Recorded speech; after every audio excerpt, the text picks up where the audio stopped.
Olá, este é o podcast Tosini Freire, a conexão entre um dos maiores escritórios de advocacia do país, os assuntos mais relevantes do direito empresarial e você.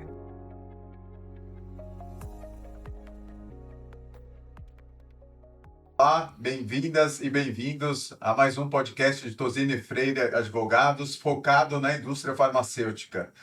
Hoje conto aqui com a presença da minha sócia Patrícia Martins, da área de consumidor, tecnologia e contencioso, Fernanda Pazello, da área tributária, e Vitor Calejon, da área de Life Sciences, para falar dos 8 hot topics que toda a indústria farmacêutica tem que levar em consideração para o ano de 2026. Então, você que é da diretoria jurídica, da diretoria regulatória da indústria farmacêutica, preste atenção nesse conteúdo.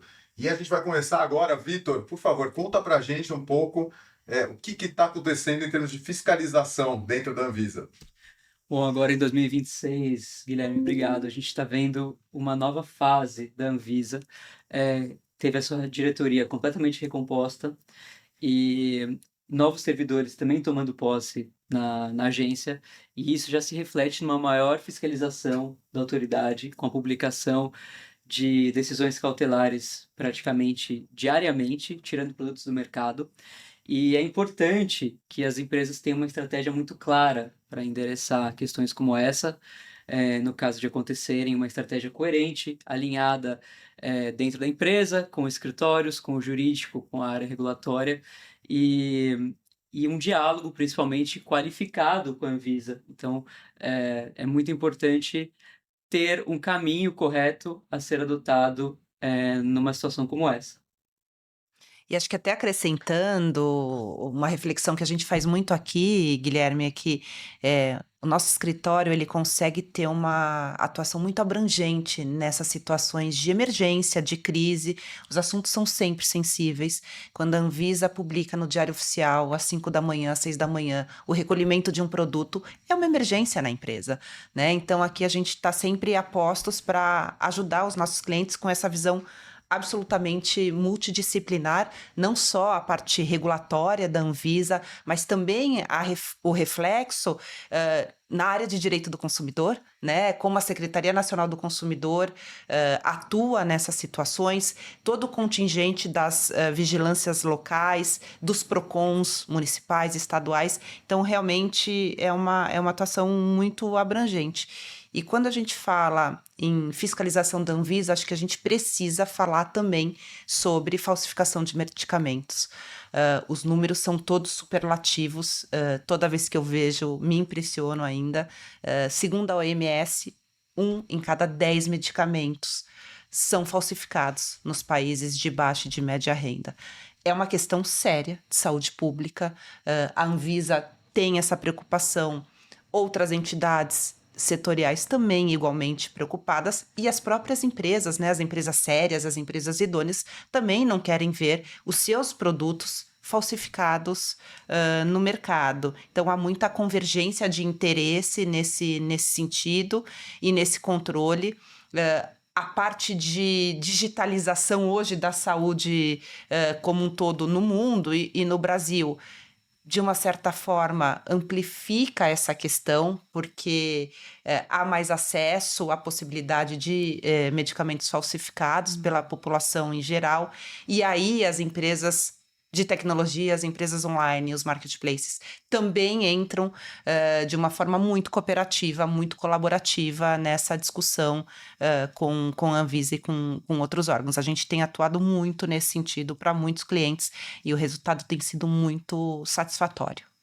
Interessante, né? Trazer esse resgate da Anvisa às suas raízes, né? O Vitor estava contando aqui para a gente, né? Que a Anvisa foi criada justamente para combater medicamentos falsificados e agora volta aí às suas origens e com Senacom muito forte, né? Que é o segundo hot topic que a gente queria trazer, que é essa participação das autoridades de consumidor ao lado da Anvisa e das autoridades locais de vigilância, né? Muito ativas aí, aumentando muito o nível, a quantidade de fiscalizações. E um terceiro hot topic aí também relacionado à fiscalização de órgão público é o CAD. O CAD tem feito muita investigação nas relações de concorrência entre os agentes da indústria farmacêutica. Então, o CAD está muito atento sobre dois assuntos principalmente. O primeiro é troca de informações entre concorrentes da indústria farmacêutica, principalmente relacionada a benchmark de salários, benefícios, aí temas ligados a RH. É um assunto quentíssimo. Tem 3 investigações enormes em curso no CAD contra mais de 100 empresas brasileiras e multinacionais e 100 pessoas físicas aí dos mais variados níveis da cadeia das empresas. E a expectativa é que apareçam outras investigações ainda esse ano. O CAD tem dito aí nos fóruns especializados que outras investigações dessa natureza vão aparecer. E a indústria farmacêutica também no foco quando tem algum acordo de colaboração entre concorrentes, seja para a parte de R&D, para desenvolvimento e pesquisa, seja para comercialização de novos produtos.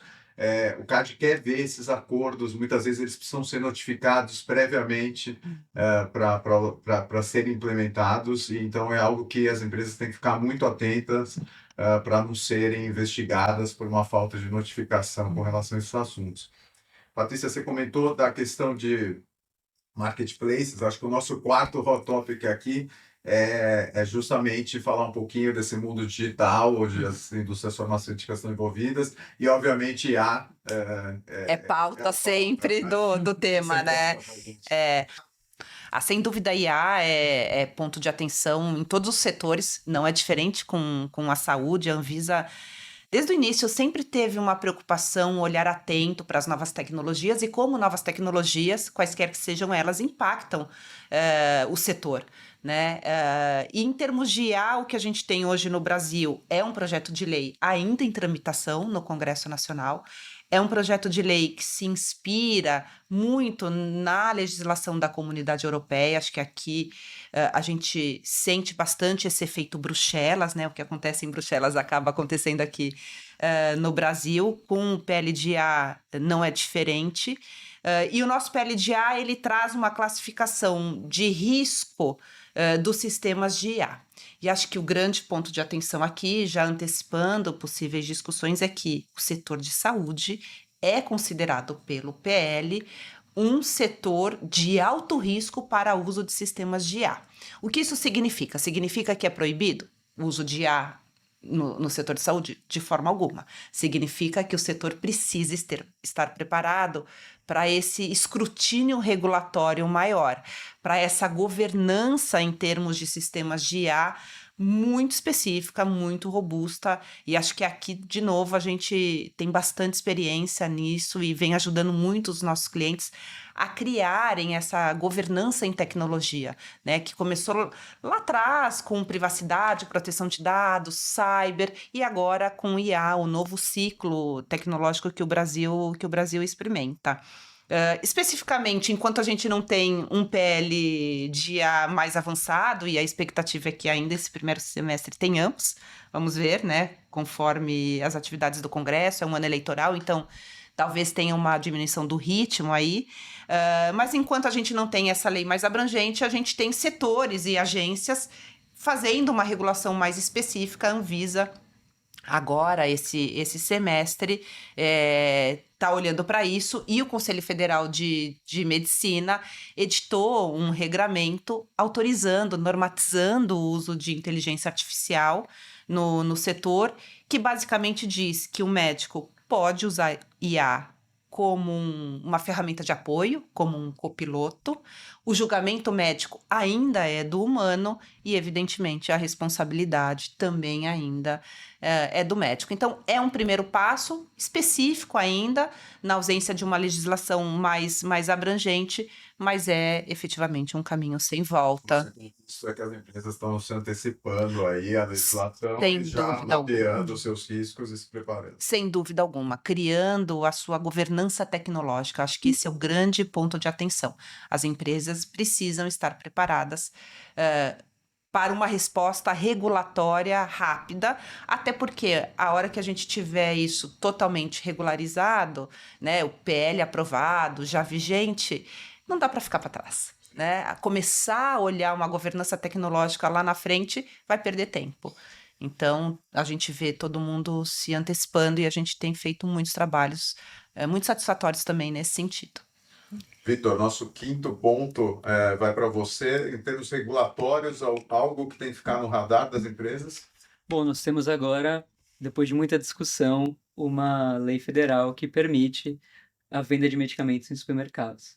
Então, essa norma ela diz respeito à criação de farmácias dentro dos supermercados. Então, ainda existe um ambiente próprio da farmácia, só que inserido no espaço do supermercado. Claro que a norma busca preservar requisitos sanitários, proteger a saúde, divisão desses produtos quando comparados aos demais produtos do supermercado, mas ainda tem muita coisa em aberto, que falta regulamentação, e aí é aguardada uma regulamentação da Anvisa, também uma regulamentação por decreto federal, que regulamente essa norma, justamente porque a regulamentação da Anvisa de dispensação de medicamentos já é uma regulamentação antiga, de 2009, a RDC 44, que também trata da dispensação online, a dispensação remota de medicamentos. Então, essa norma de 2009 ainda não se comunica com a legislação. Então, é aguardada, sim, uma discussão mais profunda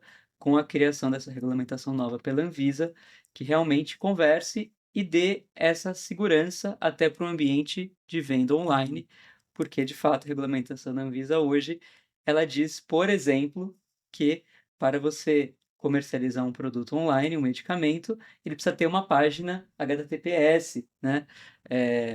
Então, um ambiente realmente dentro de uma página web. E isso, já há muito tempo, não mais se aplica, não é mais assim que as coisas são vendidas, né? Então, de fato, essa norma é muito aguardada, já houve grupos de trabalho anteriores para tratar desse tema, e agora, com essa lei, eu acredito que, enfim, esse assunto terá a atração necessária. Então, a tua expectativa é que uma Anvisa recomposta e robusta Sim, e isso ganhe velocidade. endereça esse tema que é tão importante. Fernanda, do ponto de vista fiscal, novidades com relação aos benefícios fiscais, o que tem nessa frente aí como o nosso sexto hot topic? Acho que, do ponto de vista tributário, a principal preocupação das empresas do setor farmacêutico, e aqui pensando especialmente na indústria farmacêutica, aqui para 2026, seria o fato da gente estar tendo uma redução dos benefícios fiscais relacionados ao setor. Então, no fim do ano passado, em dezembro, nós tivemos a publicação da Lei Complementar 224. Essa lei, ela fez uma redução linear em benefícios fiscais de tributos federais. Dentre eles, então, isenções de PIS e COFINS que temos para medicamentos e também uma redução do direito a um crédito presumido de PIS e COFINS, que também tem para medicamentos que a gente chama medicamentos da lista positiva.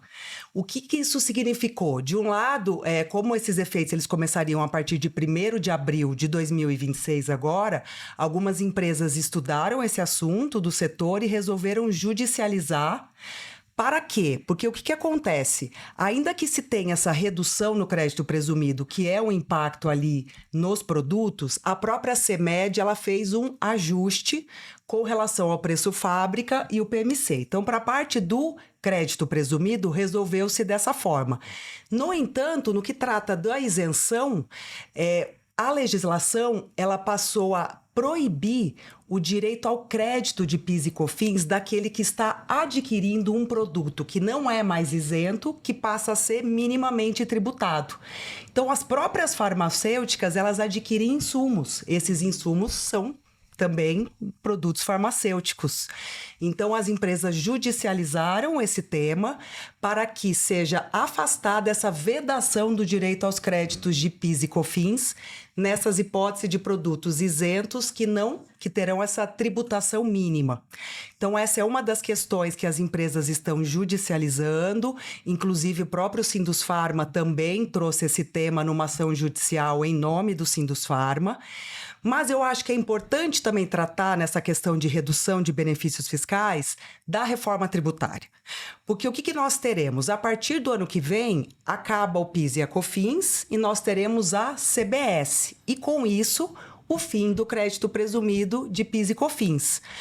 O que as empresas do setor estão olhando? Eu preciso entender quais são os meus medicamentos que vão ter direito à redução em 60% da alíquota e quais os medicamentos que eu vou ter direito a uma redução em 100%. Ou seja, eu não vou ter que pagar a CBS.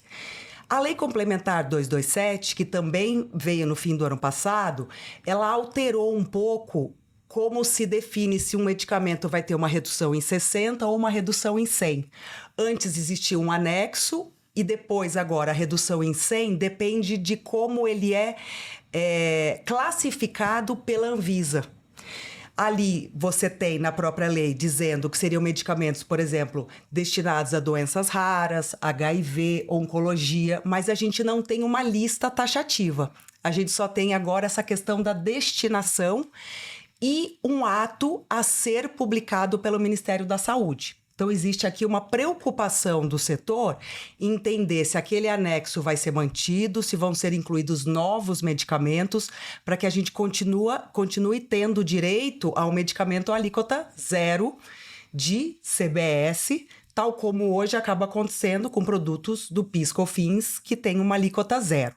Então, eu diria que essas seriam, assim, as duas preocupações relacionadas a essa redução de benefícios fiscais do setor Importantíssimo. farmacêutico.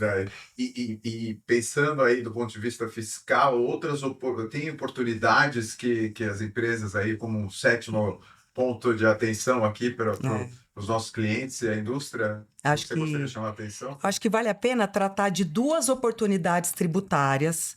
Uma delas é específica para o setor farmacêutico e uma outra que não necessariamente ela é bem importante para o setor, mas se aplicariam para outros setores também, como o próprio setor varejista. No caso dessa específica, é com relação ao cálculo do crédito presumido de PIS e COFINS. Logo que foi julgada a tese do século, lá em 2017, o STF decidiu que exclui-se o ICMS da base de cálculo do PIS e da COFINS. Por outro lado, o crédito presumido é um benefício fiscal e não houve uma alteração na lei relacionada ao crédito presumido de PIS e COFINS. Então, o que a gente defende é que para o crédito presumido deve-se manter o ICMS na base de cálculo do crédito de PIS e COFINS. No entanto, nós tivemos uma instrução normativa dizendo de forma contrária. Por isso, a necessidade de se judicializar para que o judiciário reconheça que essa instrução normativa ela inovou no ordenamento jurídico, então não poderia ter trazido essa redução do benefício fiscal por instrução normativa. E, por isso, a ideia de judicializar é para que se tenha uma tutela para que o crédito presumido continue mantendo o ICMS no seu cálculo, tá? Essa é uma das oportunidades que, inclusive, recentemente nós judicializamos e obtivemos uma sentença favorável para uma empresa do setor farmacêutico. Além disso, a outra oportunidade tem a ver com as operações de devolução. Então, é muito comum no setor farmacêutico também ter essas devoluções de medicamentos, tal como acontece no setor do varejo. Da mesma forma que a discussão que a gente acabou de tratar, a tese do século, ela nos disse que exclui-se o ICMS da saída. O que se entendeu e na entrada? Eu preciso excluir também o ICMS quando eu faço o cálculo do crédito de PIS e COFINS da entrada? Veio uma lei, em 2023, disse que também há necessidade de excluir o ICMS no cálculo do crédito de PIS e COFINS da entrada. Mas e a devolução? A gente não tem também uma lei tratando da devolução. Então, embora eu não esteja falando aqui de um benefício fiscal tal como o crédito presumido, o fato é que a devolução é diferente da aquisição. Eu tenho uma lei que determina que eu devo excluir o ICMS do cálculo do crédito de PIS e COFINS na aquisição e não na devolução. Da mesma forma, eu tive uma IN, a ideia aqui, portanto, é discutir essa IN, de que ela teria inovado no ordenamento jurídico e, portanto, a empresa teria o direito não só de manter o ICMS no cálculo do crédito de PIS e COFINS na devolução, mas de buscar o passado. Que é aqui que vem a grande oportunidade tributária, tanto com relação ao crédito presumido, quanto a essas operações de devolução. A empresa ela pode voltar os últimos anos para poder recuperar esses valores de PIS e COFINS desses últimos anos também. Verdades. Posso trazer mais uma? Ouvindo a Fernanda comentar aqui sobre as questões tributárias e eu tendo falado sobre governança, acho importante lembrar que a gente tem um trabalho aqui no escritório muito robusto do impacto da reforma tributária nos contratos civis e nos contratos comerciais, né? Eu acho que as empresas têm olhado bastante aí para os efeitos da reforma tributária em si, nessa dimensão fiscal propriamente, mas há toda uma outra dimensão, um reflexo das alterações fiscais tributárias nas relações civis, nas relações comerciais. A gente precisa olhar para os contratos, o impacto disso e possíveis mitigadores. Então, também fica aqui a dica, um tópico adicional aí, acrescentamos mais uma. Acho que só para fechar aqui, do ponto de vista trabalhista, o que as empresas têm que prestar atenção esse ano? Bom, um tema que sempre é importante e o reconhecimento, que bom que tem sido cada vez mais reconhecido nos últimos anos, é a questão da saúde mental. Então, a gestão de riscos psicossociais no ambiente de trabalho segue sendo e é cada vez mais importante também. Bom, acho que a gente cobriu bastante coisa, 8 temas, 9 temas, a Patrícia trouxe mais interessante, então, um chorinho. A gente vai tratar disso mais profundamente no restante do ano, nos nossos webinars, todos convidados, tem os nossos boletins. O nosso grupo da indústria farmacêutica é um grupo multidisciplinar dentro do escritório, com sócios de todas as áreas, de todas as práticas do escritório, e a gente se reúne, se conversa o tempo todo e tenta trazer soluções integradas para os nossos clientes nos mais variados temas. Então, sigam-nos nos nossos Instagram, LinkedIn e nas nossas mídias sociais e aguardamos vocês na próxima oportunidade. Obrigado.